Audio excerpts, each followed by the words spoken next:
Olá, boa tarde. Bom, eu sou a Titina, professora Titina do Museu de Arte Sacra de São Paulo. E eu tenho um orgulho muito grande, uma honra imensa em estar aqui representando um grupo de pessoas que me abraçou e me conduziu, por que não, até aqui, a esse momento. Eu trago para vocês o projeto pedagógico do Mais Itinerante, que foi pensado e realizado, então, pelo Museu de Arte Sacra de São Paulo, com apoio da Secretaria de Cultura. Esse trabalho, ele vem fomentar, então, uma documentação digital ampla para o acervo do museu. E também ultrapassar os muros do museu na sua proposta pedagógica. Algumas imagens bem emblemáticas do museu foram estudadas e aqui nós temos a peça piloto desse projeto, que é a nossa Santana Mestra, que foi mostrada ainda há pouco, em processo de scanner, né? Um mapeamento digital de superfície. Esse processo ele não causa o menor dano à imagem, ele apenas lê a superfície e através dessa luz estruturada, ele é formada uma malha que então traduz um outro arquivo. Esse arquivo ele forma uma malha que se sobrepõe. E o que se espera dessa malha nesse momento da sobreposição, ainda no processo digital, é essa última, essa última propósito dos azuis escuros. Enquanto eu tenho os vermelhos, a imagem ainda não está completamente digitalizada. Após esse momento, esse arquivo, então, gera uma imagem em STL. Quem é arquiteto que usa o CAD aqui vai entender bem essa linguagem. Então, são pontos triangulares que formam a tridimensionalidade. Esse arquivo, ele tem, através desse processo de scanner, ele tem a possibilidade de alcançar até 2 centésimos de erro apenas na leitura dessa sua superfície. Então, nós, através desse projeto, nós conseguimos gerar 70 arquivos digitais para o acervo digital do Museu de Arte Sacra de São Paulo. Esse é um arquivo STL que vai, então, ser introduzido na impressora. Esse arquivo, ele entra num fatiador que promove esse tipo de blocagem. As meninas que são minhas assistentes vão passar para vocês sentirem um pouquinho o que é esse momento da impressão. São blocos e nós escolhemos um determinado filamento que é de ABS Premium, de altíssima duração, de mais de 300 anos. E aqui dentro tem a colmeia que forma o interior das imagens. Feito esse fatiador, então, esse produto do fatiador, esses blocos vão ser impressos pelos bicos aquecidos, algo em torno de 250 graus. Essa imagem recebe para sustento durante a impressão alguns apoios, que são a parte de suportes. Os suportes são mais frágeis do que a peça, depois vocês podem ver aqui em cima, e essas peças então saem blocadas para que a gente possa começar o processo da policromia. Durante o processo da policromia, nós realizamos uma série de estudos de capacitação dos profissionais na observação da estrutura original das peças que foram então submetidas a esse processo, com toda a sua patologia, fazendo então a discussão derivada dessas diversas patologias apresentadas. Eu trouxe aqui uma peça com autorização da nossa equipe técnica, que nós temos aqui na plateia, Flávia Dias. Muito obrigada, Flávia, pela liberação. que nos apoiou intensamente nesse processo. Toda a nossa equipe técnica foi muito parceira, está sendo, porque eu estou aqui, nós estamos com uma filmagem lá e a nossa sala de aula virtual funcionando com os nossos alunos que estão lá ainda produzindo algumas outras peças que terminam esse projeto. Então, essa é uma peça que tem uma fragilidade muito grande na sua amostragem original, da sua peça original, e ela vai ser levada ao conhecimento e foi produzida com uma linguagem tátil, visual, que se adequa à acessibilidade dos portadores de deficiência visual ou baixa visão. A metodologia utilizada durante o processo, nós precisávamos gerar algumas ferramentas para que essa superfície fosse alcançada com êxito em toda a sua linguagem original, respeitando completamente toda a intenção do artista, né? E estudando, obviamente, todo o processo criativo desse artista.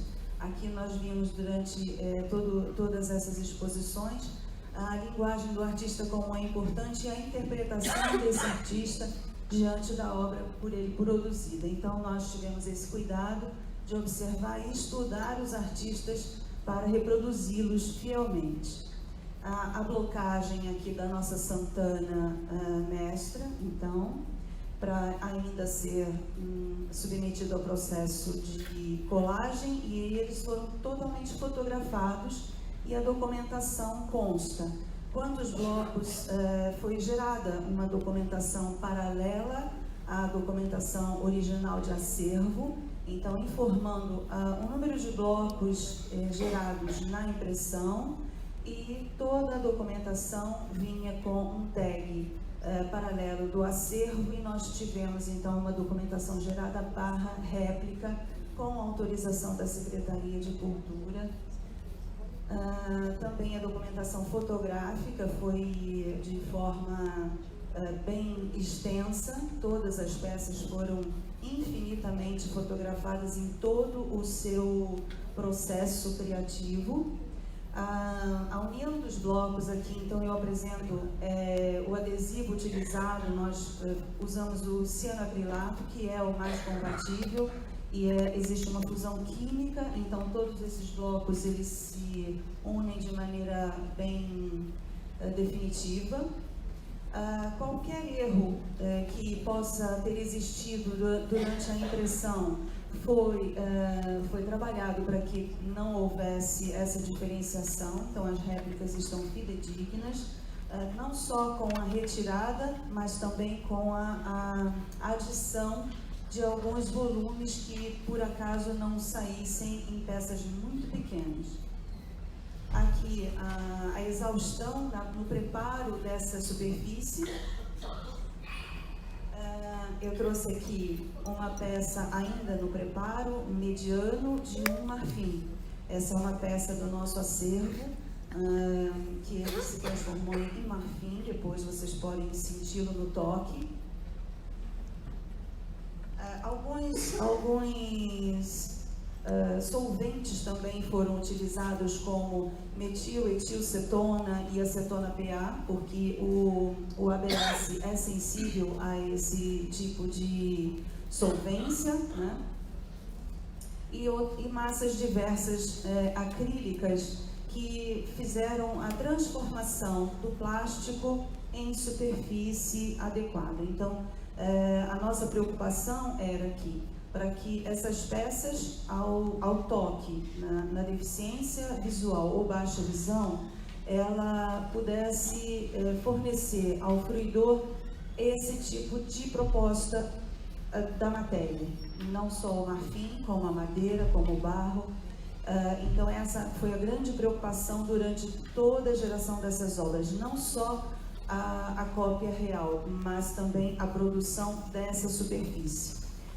Então, gerando isso, as massas acrílicas e tintas acrílicas foram os materiais mais adequados, com granulometrias adicionadas também, como algum tipo de malha de areia em 350, mais ou menos isso, e lixamentos adequados para que essa superfície se fizesse.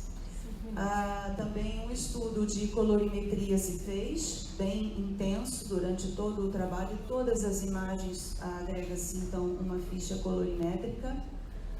Que estudos também com a aplicação UV e uma documentação extensa do diário dessa peça. É agregada a documentação que vai ser entregue a todo o acervo do museu. As superfícies foram exaustivamente adequadas para que elas sejam fidedignas ao original e também os volumes para que o toque possa ser perceptível. Há algumas originais e suas réplicas ao lado.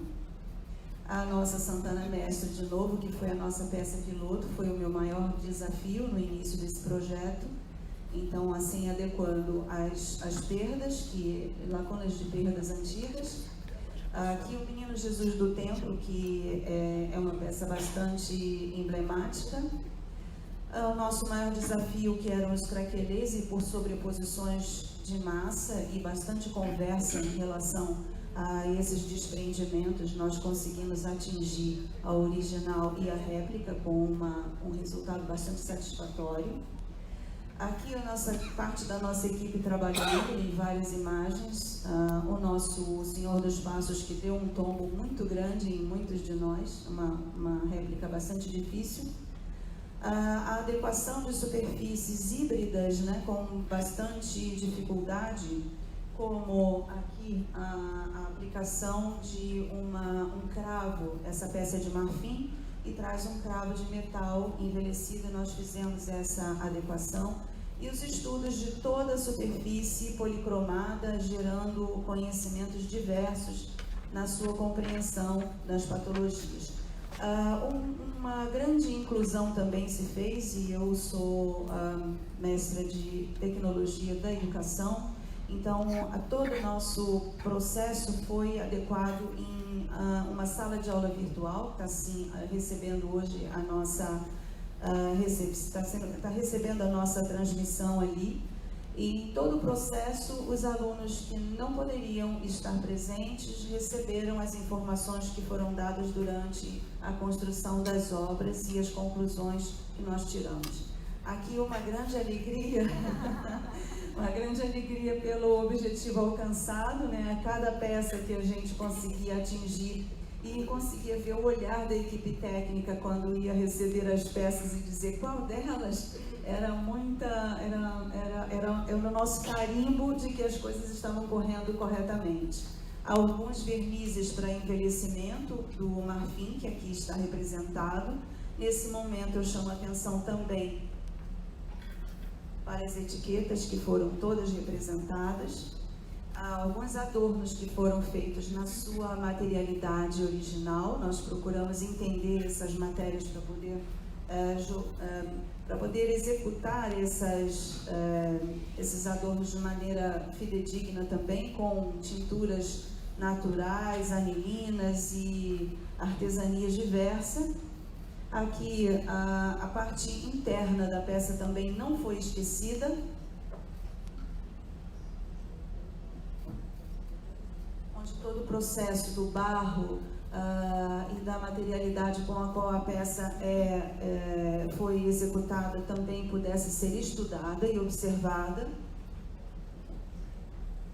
As etiquetas também foram geradas e identificadas as peças da mesma forma como as originais. Aqui uma pequena amostra da nossa original com a réplica sendo a sua parceira. E não faltaram as caricaturas. O nosso João, também parceiro da nossa equipe técnica, não? Aqui a nossa peça piloto pronta, a original e a réplica. Algumas peculiaridades do tempo jesuítico, né? Dos nós de pinho, que nós temos uma coleção bastante significativa, e a mitra também nos marfins. Os nós de pinhos aqui, eles têm uma média de 15 a 2 centímetros, foram todos replicados. Aqui a técnica mista do marfim com a base em madeira. E aqui as nossas considerações finais, que é uma resultante muito importante, que foi uma documentação digital importante gerada nesse projeto. Um museu de réplicas adequado à itinerância, que vai buscar em uma municipalidade grande no estado de São Paulo, a pessoas que têm pouca mobilidade e que nunca talvez pudessem ter acesso ao museu de arte sacra. Então, o nosso museu vai, extramuros, buscar essas pessoas para mostrar a história e a contribuição social. Nessa função social é de adequar esse conhecimento cultural e fomentar a cultura. A acessibilidade pela possibilidade do toque, né? Porque normalmente as peças originais todas sofrem exigências de luvas e então nós perdemos parte desse toque.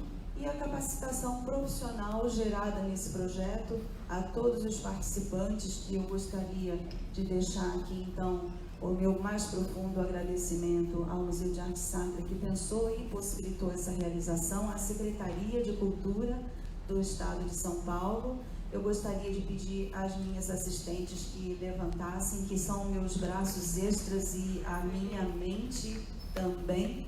Né? Sem elas eu não seria nada durante esse tempo todo. E uma turma total que veio junto também, parte desse grupo, por favor, levantem, que também são parceiros incansáveis esse tempo todo. Não temos hora, não temos nada para a execução desse projeto.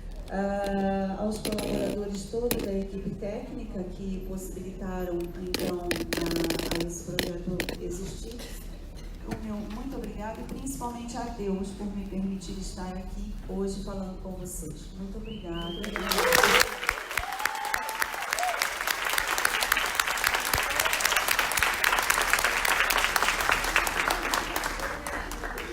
Professora, mantenha-se na mesa.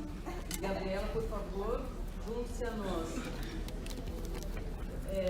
Os dois trabalhos têm uma qualidade acadêmica, intelectual, todos os adjetivos possíveis, para dizer que é importantíssimo inventariar, seja de qual forma for.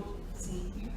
O trabalho da Gabriela inicia um trabalho, né? O seu já está num patamar já de fisicalizar, se é que eu posso usar um neologismo, uma forma, né? É um inventário físico. Um inventário físico, que é extremamente interessante. Eu vou iniciar, vou fazer uma pergunta para você, professora Titina. Titina. Esse projeto durou quanto tempo? Já terminou?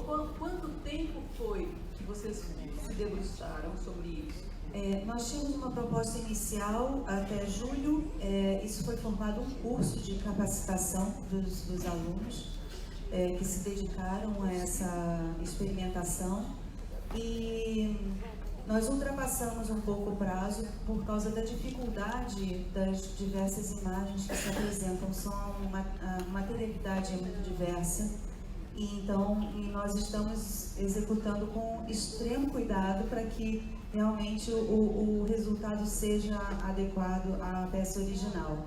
Então nós estamos fluindo esse projeto, que provavelmente decola em dezembro. Então nós estamos lá em São Paulo ainda com um grupo dedicado na reserva, assistindo a gente por aqui, e fazendo então algumas outras imagens que têm tamanho em torno de 1,5 m, né? São as imagens maiores e emblemáticas. Inclusive o Xavier mostrado aqui está sendo replicado também. Nossa Senhora das Dores já foi replicada, agora nós estamos nos adornos, né? Que ela tem um resplendor maravilhoso e de grande dificuldade na impressão e na reprodução desse metal. Então nós estamos a pleno vapor no projeto. Bom, agora muito bem, professora. Agora eu abro para vocês, os interessados a fazerem perguntas. Boa tarde, sou André. Parabéns, professor Titina, pelo projeto. Obrigada. Museu, claro. Muito interessante. Eu gostaria de saber como que vocês têm pensado a questão de segurança desde o acervo original, em relação a essa semelhança, né, das réplicas, para questões de segurança. Por exemplo, se um agente público de segurança encontrar um lote de peças, quais os recursos que vocês têm trabalhado para a identificação fácil e acessível que é uma réplica e que não é exatamente um original do museu, em situação de furto, em situação de retirada do seu espaço? Bem, existe uma resposta muito prática para isso. Quando esse projeto foi pensado, ele já tem uma âncora num projeto que vem assinado pela Secretaria de Cultura, né, autorizado pela Secretaria. Então, ele já parte com uma documentação que imprime a função de réplica pedagógica. E essas réplicas, elas têm um peso completamente diferenciado das originais e, pela materialidade, elas pegam fogo. O fogo é a única pode pegar. Pode passar, vocês são todos da área, por gentileza, tenham um pouquinho só de cuidado, mas podem ver. Essas peças são muito leves e elas podem ser destruídas facilmente com o fogo. Então, se eu aquecer a ponta de um metal, eu perfuro facilmente uma obra dessa. Então, essa já é uma definição, uma prova que ela não é da materialidade que ela se fez. Porque essa peça é uma peça de barro extremamente pesada, e aqui vocês estão vendo que o manuseio dela é muito fácil. Essa peça que eu tenho aqui é uma peça de marfim. Eu vou pedir um pouquinho de cuidado com essa peça aqui, porque ela tem as pátinas de envelhecimento recém-feitas. Então, para vocês sentirem o toque diferenciado da peça, né, que essa é o nosso objetivo principal, além da itinerância pedagógica que esse museu comporta. Então, essas obras, elas têm uma diferenciação nata, né? Não existe nenhum tipo de anseio de que elas se tornem parte do real. E também elas se adequam a uma economia muito grande, né? Pela falta de necessidade de seguros especiais. Uma réplica dessa nós conseguimos fazer facilmente em 3 dias. 3, 4, 5 dias, dependendo da dificuldade. Não o marfim ele demora muito mais tempo, mas uma peça mais simples, mais fácil, a gente consegue repor. Então, a reposição desse acervo é muito fácil, né? Okay? Se eu pudesse sugerir, eu diria a possibilidade de deixar uma etiqueta, um decalque. Sim, será colocada. Por necessidade de segurança, porque a questão de comércio ilícito de obra de arte é uma coisa muito isso já é previsto. Dramática, né? E o acervo do museu é um acervo único. Isso já é previsto no projeto, e todo o layout da exposição já prevê e já conta com essa informação.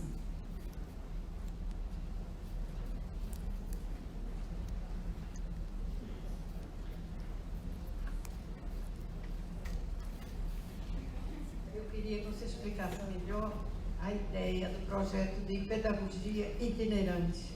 Queria saber exatamente, essas peças depois de prontas vão para onde? Vão ser exibidas para pessoas que têm uma certa deficiência, visão? Como que é esse projeto? Outra coisa que eu pensei foi por que fazer etiqueta idêntica? Não era o caso de fazer uma que mostrasse que não é original? Ou só o peso é que vai fazer isso? Não é idêntica, não, então? Eu vou responder primeiro o projeto pedagógico. A primeira ideia do projeto é que ele faça... Pode ver, professora. A senhora já vai ver a segunda resposta. Então, nós temos uma aproximação visual muito intensa, mas nós temos diferenciações básicas para o olhar técnico, né? Então, essa já é uma segunda resposta. Nós queremos, com esse projeto, atingir a municipalidade, então esse museu itinerante com as peças que são bem emblemáticas do museu, vão entrar em contato com escolas, com regiões que são de difícil acesso e de difícil trânsito dessas pessoas para São Paulo. Então vão fazer um trabalho pedagógico muito grande na inter e transdisciplinaridade mediante a amostra dessas réplicas que vão falar da construção da cidade de São Paulo, do estado de São Paulo. Então isso é o mote do projeto, essa interface pedagógica. Nessa questão da réplica fidedigna, nós tentamos então reproduzir ao máximo para que muitas pessoas que não sabem nem o que é uma escultura em marfim possam entender a matéria da qual ela é feita. Então, ao toque, ela vai conseguir pelo menos visualizar um pouco essa substância da qual ela tem nas mãos. Enfim, a gente sabe que tem pessoas diversas na nossa sociedade que jamais seguraram uma peça dessa magnitude, né? Então, essa é a nossa intenção, levar esse conhecimento, levar essa proposta de cultura. E o selo? O selo é para a gente mostrar todas essas identificações, elas têm links transdisciplinares e interdisciplinares, porque as pessoas também não sabem que as peças no museu, elas recebem uma identificação. Essa identificação, ela vai ser mostrada pelos educadores, né? E dizendo que todo acervo ela tem uma identificação e também as fichas de identificação poderão ser mostradas. Então fica muito mais fácil a pessoa entender o processo do patrimônio, como é que nós temos o nosso trabalho de proteção patrimonial, qual é a nossa função dentro dessa questão que nós tanto batemos na tecla da educação patrimonial, não é? Alguma diferença para dizer essa é réplica? Sim, mas tem. Se a gente colocar uma ao lado da outra, elas têm algumas diferenciações, são diferenciações importantes. Também os frisos dos marfins, eles não são profundos nem abertos, como na original, eles são pintados, né? Então isso também será mostrado, também será identificado. Assim como um menino que está passando, alguns frisos, né, que tem um volume, né? A volumetria foi colocada para que a gente possa falar então das intervenções indevidas, do processo de restauração, como é feito, como não é feito. Então mostrar através de uma peça que tem patologias, qual é o nosso trabalho, como é que nós fazemos para proteger o patrimônio. Nós temos 5 minutos. Só uma perguntinha rápida para a Gabriela. Gabriela, parabéns, você é tão novinha, né? E já com um projeto tão ambicioso, né, de valorizar as imagens de vestir lá no Rio Grande do Sul. Você falou de uma relação aí das imagens de vestir com o Açores. Já que a gente tem aqui um açoriano, eu gostaria de te perguntar como que você fez essa relação com os Açores e por quê? Na verdade, tem uma grande colonização açoriana no Rio Grande do Sul e muitas dessas igrejas foram construídas por essas comunidades açorianas. Então, na verdade, eu tenho só indicações até o momento de que algumas imagens teriam vindo junto com essas pessoas, ou então que essas igrejas fazem parte dessa comunidade, mas não necessariamente essas imagens. Então é algo que eu ainda tenho que destrinchar e ir atrás para ver se elas realmente são e se elas fazem parte mesmo de uma cultura açoriana, que eu ainda não fiz isso. Mas são essas indicações que eu tenho. Eu quero fazer uma pergunta. Parabéns para vocês hoje. Tinha um projeto lindo. Obrigada. Eu gostaria assim, de ter uma ideia do custo de produção de uma peça de 1 metro, por exemplo. Isso porque, ainda lá na Bahia, interior, capital, muita imagem de madeira antiga, século XVIII, século XIX, sai em procissão, chova ou passa sol. Entendeu? Sim. E está começando a se falar em réplica. Sim. Mas o custo em resina não é é menor do que o de madeira, mas também ainda é alto. O custo de produção de uma peça com esse material, uma impressora 3D, é elevado ou é acessível? Ainda é elevado, Rosinha. Nós temos vou colocar aqui uma ideia de uma peça de 1,5 m, tá? Nós temos um custo algo em torno de R$45 mil.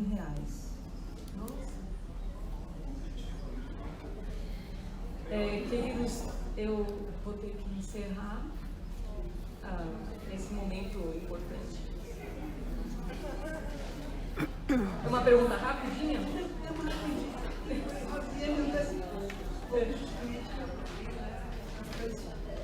Procissões, porque a gente fez muitas imagens do interior e elas continuaram saindo nas procissões e que às vezes os andores tinham problemas de atropelamento, muita gente de derrubar a peça e danificar uma peça do século XVIII.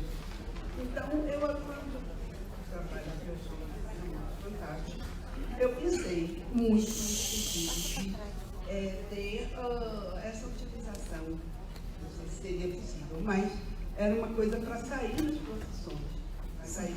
Você perguntou o custo, que eu também ia perguntar. Porque já nós fizemos isso no interior. Os escultores fizeram réplicas em madeira, populares, boas réplicas, e que ficaram saindo nas procissões. Isso por recomendação do IPAC, onde eu fui coordenadora. Era isso. Eu vou te responder rapidamente, bem simples e rápida. Em São Paulo já existe uma réplica dessa em procissão anual, que é a réplica da Querupita, que nós também confeccionamos, e hoje ela de 350 quilos, quase que sofreu uma queda bem séria. Daí a comunidade tomou a iniciativa de fazer a réplica e ela está hoje em exposição na comunidade religiosa e sai todo ano. Ela pesa apenas 25 quilos. Muito obrigada a todos. E agora vamos continuar